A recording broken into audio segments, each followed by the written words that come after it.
Here is a reminder: communities can rise from the ashes. It's not even a question. We don't have a choice. In Santa Cruz, California, I'm Amanda Brandeis.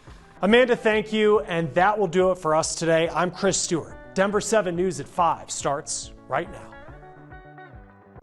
Will support and defend the Constitution of the United States. the Constitution of the United States. A trailblazer who served as our first female Secretary of State and never forgot the formative years she spent in Colorado. 20 ayes, 15 noes, 0 absent, 0 excused. House Bill 1279 is passed. A bill protecting reproductive rights for Colorado women passes the state legislature. Whatever your personal belief, whatever your personal decision regarding your health care, regarding your body, is respected. And struggling to recruit and retain officers, Colorado law enforcement agencies are looking for help. We need women, we need diversity. We really want to be a better reflection of our community. It is time for Colorado to lead again, to get government out of those most fundamental of decisions. After a marathon debate in the House and Senate, a bill guaranteeing reproductive rights and access to abortions in the state of Colorado is now heading to the governor's desk. Good evening, and thank you for joining us for Denver 7 News at 5. I'm Ann Trujillo. And I'm Jason Grenauer. Denver 7 politics reporter Megan Lopez has been following this debate since the very beginning. She joins us live now from the newsroom. And Megan, sponsors say it was necessary to pass this bill as soon as possible. Yeah, that's right, Ann and Jason. It's not necessarily about what the bill will do right in this moment, but it is what it could mean in the future. Lawmakers at the Capitol put this bill on a fast track really this session because of the fear that Roe versus Wade could be overturned by the Supreme Court. Colorado's current laws don't explicitly allow abortions, they just don't restrict them. So this bill is an affirmative access bill, meaning that it clarifies that abortions are unequivocally legal in Colorado. House Bill 1279 codifies into state law that everyone has a right to use or refuse contraception, that abortions are legal, and that it's illegal to prosecute or punish someone who seeks one. This bill has led to 2 committee hearings that lasted nearly 14 hours each, a 23-hour-long debate on the House floor, another 14-hour-long debate on the Senate floor, that all led to one final debate today that lasted more than 2 hours. There were 27 failed amendments throughout this entire process, and throughout it, we heard Republicans lambast the bill for not having any guardrails around it in terms of timing or reasons for getting an abortion. But more so, many of them say that this was about principle. That a baby in his mother's arms should be just as valued as when that baby was in his mother's uterus. This bill, this debate, we try to mask it and say that abortion is health care. Abortion is not health care. So something to note is that this is a statutory change, meaning that if Republicans take over the legislature in the future, they could very easily undo this. Something that's much more difficult to undo is a constitutional change, but that requires a ballot question to go to the voters of Colorado. Democrats I spoke with say that's still on the table, but this bill was needed in the immediate term. If Roe versus Wade falls, which is a decision that is expected in June of this year, half of the country could render access to abortion care illegal just immediately. And so that's why ensuring that we have a safety clause in our bill, the Reproductive Health Equity Act, so that upon signature from Governor Polis, that we establish those fundamental rights. So the governor is expected to sign this Reproductive Health Equity Act into law. There is, as you heard Senator Gonzalez there mention, a safety clause attached to it, meaning that as soon as the governor signs it, it goes into effect right away. I'm live in the newsroom. Megan Lopez, Denver 7. Megan, thank you. Also developing tonight, former U.S. Secretary of State Madeleine Albright has passed away from cancer. Albright was the first woman to hold that position. She spent part of her childhood here in Denver. Madeleine Albright was born in the former Czechoslovakia and came to the U.S. in 1948. That next year, her father got a job at the University of Denver, which brought her to Colorado. It's a very sad day for us here at the Korbel School. She was such a presence for us, really.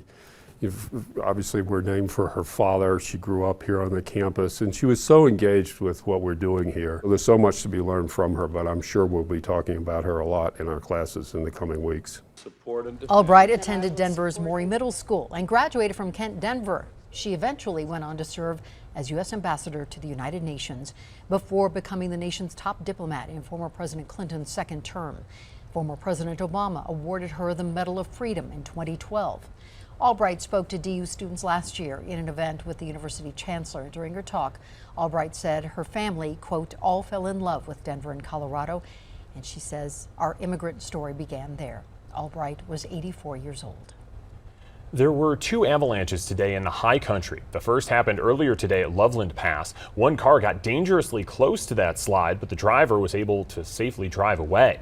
Also, Grand County deputies were worried 2 people were possibly stuck in a slide today at Berthoud Pass.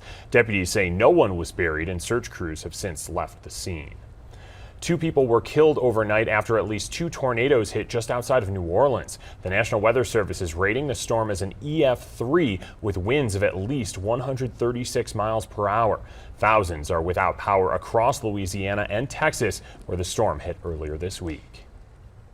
Today, the U.S. State Department confirmed that Russian forces have committed war crimes in Ukraine as President Biden arrives in Europe for the first time since Ukraine was invaded.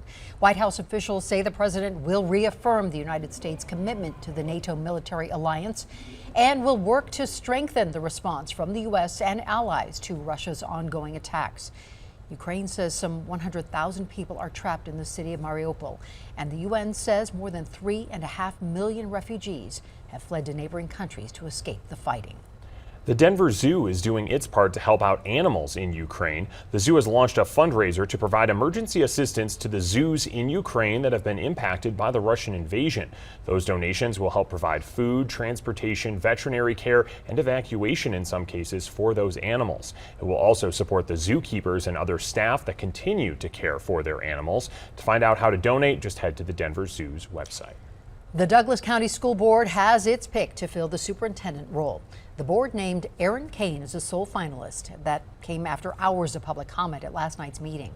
Right now, Kane is the executive director of schools for American Academy Charter School. She also served as the interim superintendent for the Doug Coast School District from 2016 to 2018. The former superintendent, Corey Wise, was fired just last month by the recently elected conservative board majority. The Great Resignation and staffing shortages, phrases we've heard now for months. And nearly every field of work has been impacted, including law enforcement. Take today, for example. Lakewood PD organized a recruitment fair at Southwest Plaza Shopping Center. Well, we sent a crew this morning for a couple of hours, and they only saw about a dozen people show up and browse the booths. Well, joining us live now is Denver 7's Veronica Acosta. Yeah, Veronica, you spoke with a couple of police departments about their struggles. How are they trying to bounce back?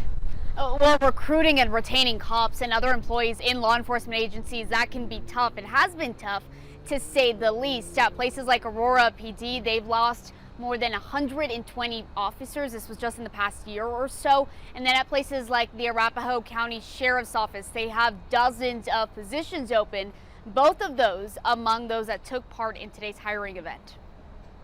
Wearing the badge. It's been a little bit tougher. For sure. Getting people to join the force. You know, it's challenging. Hasn't been easy. Well, we are all struggling. It's been a battle for law enforcement agencies across the state, including Lakewood PD, Aurora PD, and the Arapahoe County Sheriff's Office. Here's the breakdown. The Aurora Police Department currently has 707 officers, including recruits. It's authorized to have 744. Over in Lakewood, the police department has about 280 officers. It could use 20 more. The Arapahoe County Sheriff's Office has a bigger hole to fill. There are 60 positions open there. I think we need really good people right now. We need women, we need diversity. We really want to be a better reflection of our community. In Aurora, those really good people are really needed right now. In 2019, Aurora PD had 52 officers leave the department. In 2020, 87. 2021, 126. And so far this year, 10. That includes resignations, retirements, terminations, deaths, and transfers. Policing may be a tough job these days, but those currently doing it will tell you it's worth it. People are calling you often on the worst days of their life, but often it's not necessarily that. Yes, there's the tactical side, there's the problem-solving side, there's the investigative side. All of that. There's the traffic side. There's a lot of different variety. Law enforcement job fairs like the one held Wednesday at Southwest Plaza can be a start toward bringing in the best and the brightest. And we also reached out to the Denver Police Department about their current situation. They say they have more than 150 positions open for some officers. If you're wondering about today's hiring event, that is over, but we have contact information for those agencies that took part and those that we mentioned over on our website. That's thedenverchannel.com. And on Tuesday, the Arapahoe County Sheriff's Office, they're having their own job fair. That contact information and that information on the event also on our website. In Denver, I'm Veronica Acosta, Denver 7. Making sure new moms get the crucial support they need before going into labor. I'm like, I have to create it, and we're going to have to start creating our own. The new wellness center dedicated to moms of color here in the Denver Metro. It's like our voices aren't heard, and the main goal of this is for Black women to be seen and be heard. Plus, the largest outdoor recreation trade show in the U.S. is saying goodbye to Denver. And Coach Michael Malone is sticking around for the Denver Nuggets.